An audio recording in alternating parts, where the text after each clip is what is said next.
कि बाबा लोग जो इतने दिन से चला रहे थे आंदोलन, धर्माधिकारी बने हुए थे, तो अब बाबा लोग की क्या हैसियत है वो भी मोदी जी ने दिखा दिया।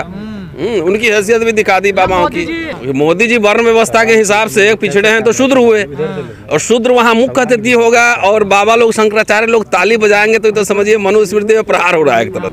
तो उनको लगता है कि मनुस्मृति यहाँ का जो है बन जाए पूरा संविधान, और उसके हिसाब से शासन हो, इसलिए अलबल निकलता है, कोई एक्शन नहीं है। सबसे इम्पोर्टेंट बात है कि सुप्रीम कोर्ट, कॉन्स्टिट्यूशन सब होते हुए ऐसे लोगों पे बाबा कोई बोली लगा रहा है, कोई सुपारी दे रहा है, कोई कह रहा काट देंगे, कोई कह रहा मार देंगे, कोई जाति सूचक शब्द कह रहा है। तो इसका मतलब क्या है ना, इनका साठगांठ है, राज सत्ता का इनके साथ साठगांठ है, इसलिए इतना हिम्मत वहीं से आ रहा है। ठीक किया मोदी जी ने इन लोगों को साइड में बाहर रखा है।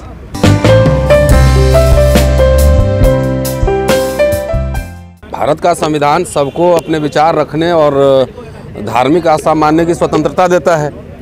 तो जिनको लगता है कि वहाँ जाकर मुक्ति मिल जाएगी, स्कूल कॉलेज अस्पताल बन जाएंगे, रोजगार मिल जाएगा, ज़रूर हो जाएं। लेकिन जिन्हें लगता है कि वहाँ से कुछ नहीं होगा, वहाँ घंटा बजाने से कुछ नहीं होगा, रोजगार का सवाल, शिक्षा का सवाल, स्वास्थ्य का सवाल, जो इम्पोर्टेंट सवाल है, जो कि पिछले 10 साल में पूरे तहस नहस हो चुका है। आप देख रहे हैं कि खिलाड़ी मैदान के बाहर है, प्रोफेसर यूनिवर्सिटी के बाहर हैं, निकाले जा रहे हैं, किसान रोड पे हैं और तमाम पहलवान रोड पे हैं।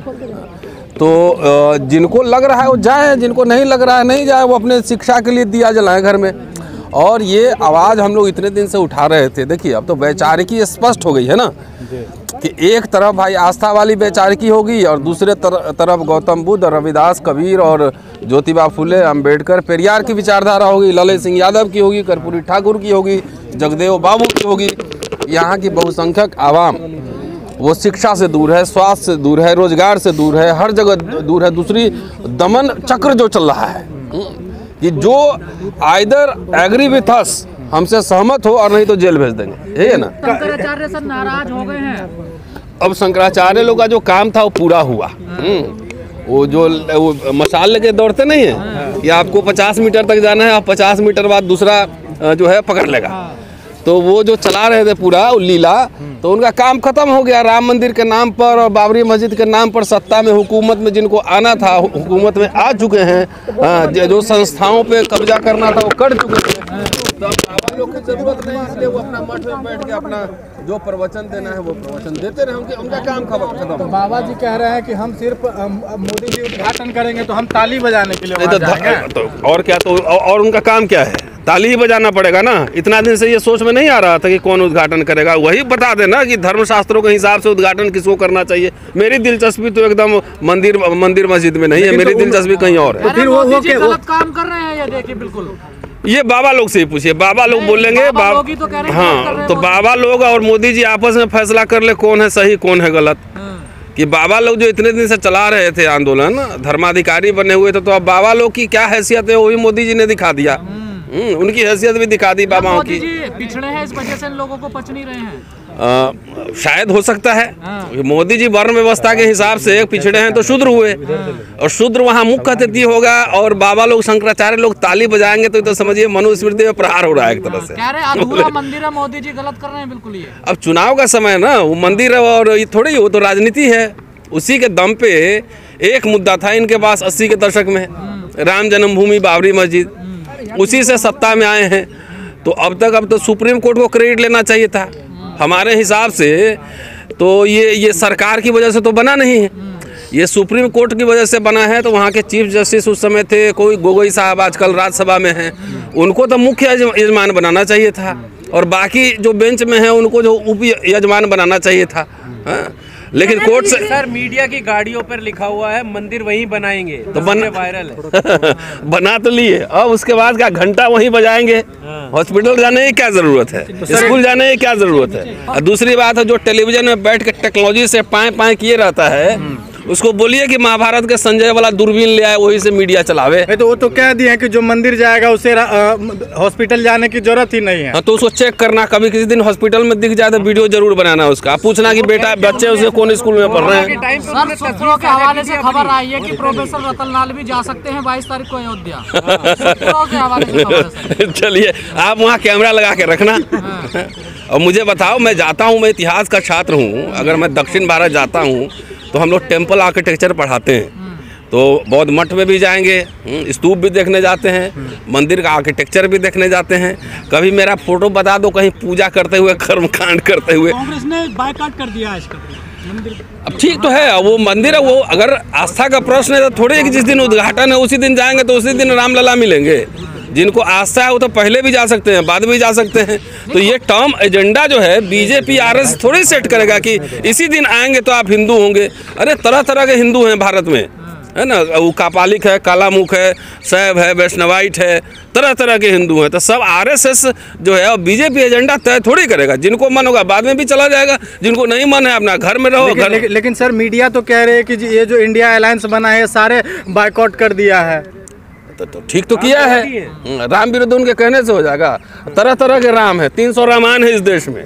राम एक तरह का, आरएसएस बीजेपी का राम अलग है। उनके लिए राम जी का भी काम अब हो जाएगा। चुनाव अगर इसके नाम पे लड़ लेंगे उसके बाद पता लगा कि राम जी को भी साइडलाइन कर सकते हैं, जैसे शंकराचार्य को साइडलाइन कर दिया। 22 तारीख को दीपावली मनेगी पूरे देश में, 100 देशों में मनाया जाएगा इसका राम उत्सव। अरे हमारे लिए तो हर दिन होली, हर दिन दिवाली है, और क्या है इसमें। जिसे खाओ पियो मस्त रहो। समय ही अस्पताल और शिक्षा स्वास्थ्य याद आ रहा है, जब उससे पहले सरकारें थी तब क्या था? तो सरकार को नहीं पता कि उसके पहले भी जब कांग्रेस की सरकार थी, कपिल सिब्बल मिनिस्टर थे, तो हम लोग सड़क पे ही थे। हम किसी पार्टी के थोड़ी एजेंट हैं।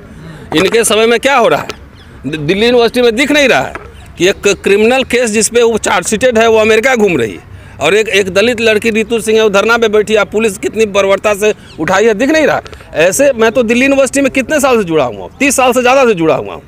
पहले भी आंदोलन होते थे, वाइस चांसलर घेराव होता था, धरना प्रदर्शन होता था, लेकिन कभी इस तरह की तानाशाही हम लोगों ने विश्वविद्यालयों में नहीं देखी, जहाँ हर जगह पुलिस बैरिकेडिंग लग गया है, किलेबंदी हो रही है। विश्वविद्यालय तो खुला रहना चाहिए था ना, खुला रहना चाहिए था। सर विराजमान हो जाएंगे, सब ठीक हो जाएगा सर। हाँ, जिनके लिए ठीक होगा उनके लिए चांदी है, कुछ लोगों का तो ज़रूर ठीक हो जाएगा। जिनका उनसे जो है बिजनेस चलता है उनका ठीक हो जाएगा, जिनको उससे पैसा मिलता है उनका ठीक हो जाएगा, जो उससे सत्ता में आना चाहते हैं उनका ठीक हो जाएगा।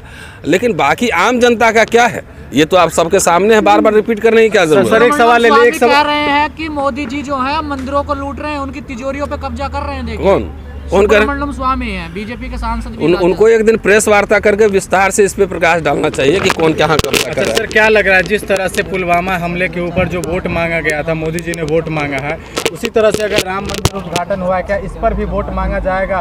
तो जाहिर है वोट के लिए ही तो हो रहा है, और क्या हो रहा है। नहीं तो मंदिर का काम पूरा नहीं, उद्घाटन क्या हड़बड़ी क्या है, उद्घाटन ही क्या हड़बड़ी है। तो ये राजनीति ही है, विशुद्धता। तो क्या नाम पे वोट। सर एक कथावाचक है, शंकराचार्य हैं, रामभद्र जी, वो कभी वो अपन उनकी जवान फिसल जाती है, पता नहीं क्या ऑटोमेटिक है, क्या समझ में नहीं आ रहा। कभी कहते हैं मरे मुलायम, काशी राम बोलो जय श्री राम, कभी आरक्षण को लेकर कहते हैं, अब चमारों को लेकर कह दिया। अरे राम मंदिर जो नहीं जाएगा वो चमार है।